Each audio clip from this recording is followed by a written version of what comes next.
కాశీ భారతదేశపు అతి ప్రాచీన నగరాలలో ఒక్కటి.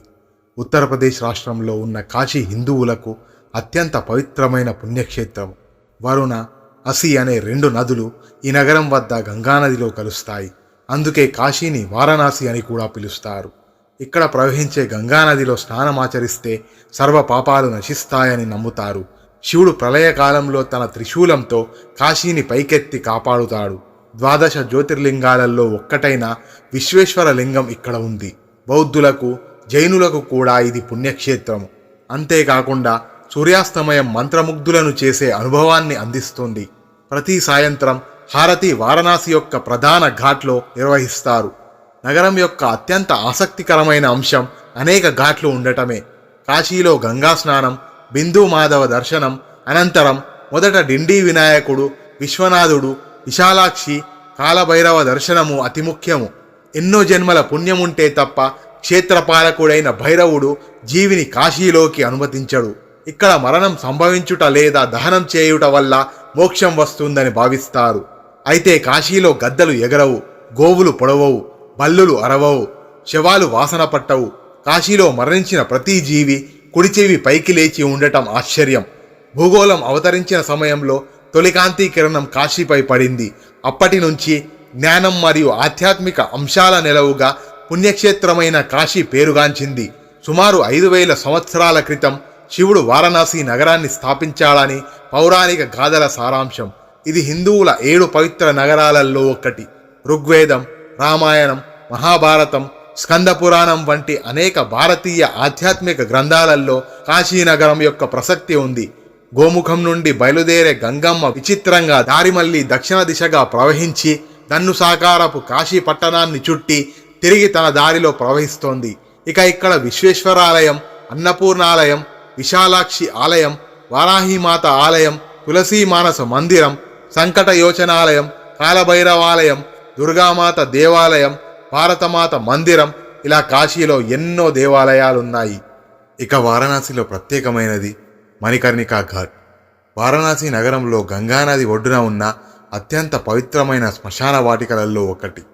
హిందూ మతంలో మరణం అనేది మానవుడు చేసిన కర్మ ఫలితాన్ని బట్టి మరొక జన్మకు ప్రవేశ ద్వారంగా పరిగణిస్తారు. మానవుని ఆత్మ మోక్షాన్ని పొందుతుందని, అందువల్ల ఇక్కడ దహనం చేసినప్పుడు పునర్జన్మ చక్రాన్ని విచ్ఛిన్నం చేస్తుందని నమ్ముతారు. మణికర్ణికా ఘాట్ వారణాసిలోని పురాతనమైన ఘాట్లలో ఒకటి.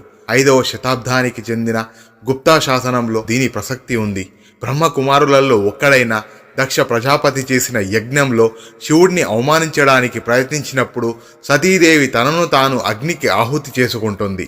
శివుడు మండుతున్న ఆమె శరీరాన్ని తన భుజాలపై మోసుకొని హిమాలయాలకు తీసుకువెళ్తాడు. శివుని అంతులేని దుఃఖాన్ని చూసిన విష్ణువు సుదర్శన చక్రంతో ఆ శరీరాన్ని 51 భాగాలుగా చేస్తాడు. ఆ శరీర భాగాలు భూమిపై పడిపోయి శక్తిపీఠాలయ్యాయి. వీటిని ఎక్యవన్ శక్తిపీఠం అంటారు.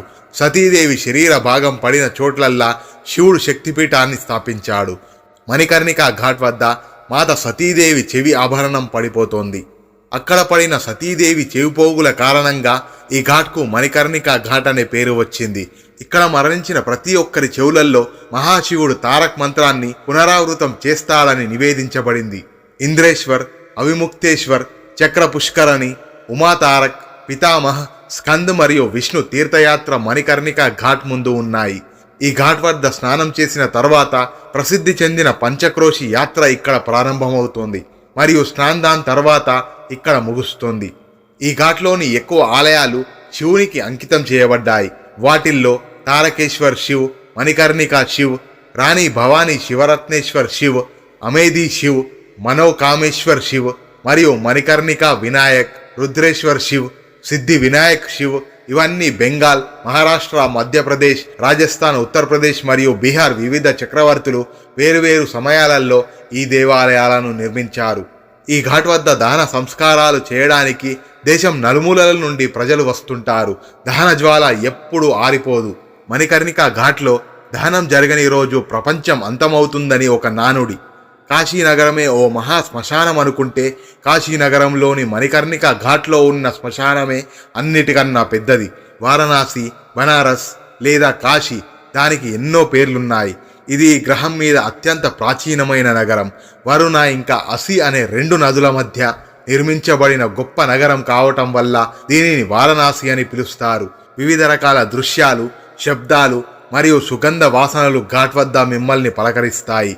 ఒక మూలలో ఒక పూజారి జనసమూహానికి ఉపన్యాసం ఇవ్వడం చూస్తాం. మరోవైపు దహన సంస్కారాలకు సంబంధించిన ఆచారాలలో నిమగ్నమైన వ్యక్తులను చూస్తాము. వందలాది మృతదేహాలు మంటల్లో చిక్కుకున్నప్పుడు గాలి పొగతో నిండిపోతూ ఉంటుంది. బహుశా ఇది చూసేవారికి మరణం యొక్క అనివార్యతను మరియు ప్రతీది నిజంగా ఎంత తాత్కాలికమైనదో గుర్తు చేస్తోంది. డోమ్లచే నిర్వహించబడే ఎర్రటి గుడ్డతో కప్పబడిన వెదురు స్ట్రక్చర్పై మృతదేహాలను ఘాట్కు తీసుకువస్తారు. ఈ ఘాట్ వద్ద దహనం చేయబడిన వ్యక్తి మోక్షాన్ని పొందుతాడని మరియు నేరుగా శివునిలో కలిసిపోతాడని భావిస్తారు. ఈశ్వరుని అనుగ్రహం కోసం ఎంతోమంది దేవతలు ప్రతిరోజు మధ్యాహ్నం 12 గంటలకు ఇక్కడికి విచ్చేసి పుణ్యస్నానాలు ఆచరిస్తారు అని నమ్మకం. అందువలన కాశీకి వెళ్ళిన వారు మధ్యాహ్నం 12 గంటలకు పుణ్యస్నానం చేయటం మర్చిపోవద్దు. ఇది కాశీ యొక్క గొప్పతనం. మన జీవితంలో ఒక్కసారైనా కాశీని దర్శించుకోవాలని ఆ మహాశివుణ్ణి మనసారా కోరుకుందాం. ఓం నమః శివాయ. మరో వీడియోలో మళ్ళీ కలుద్దాం. అంతవరకు సెలవు.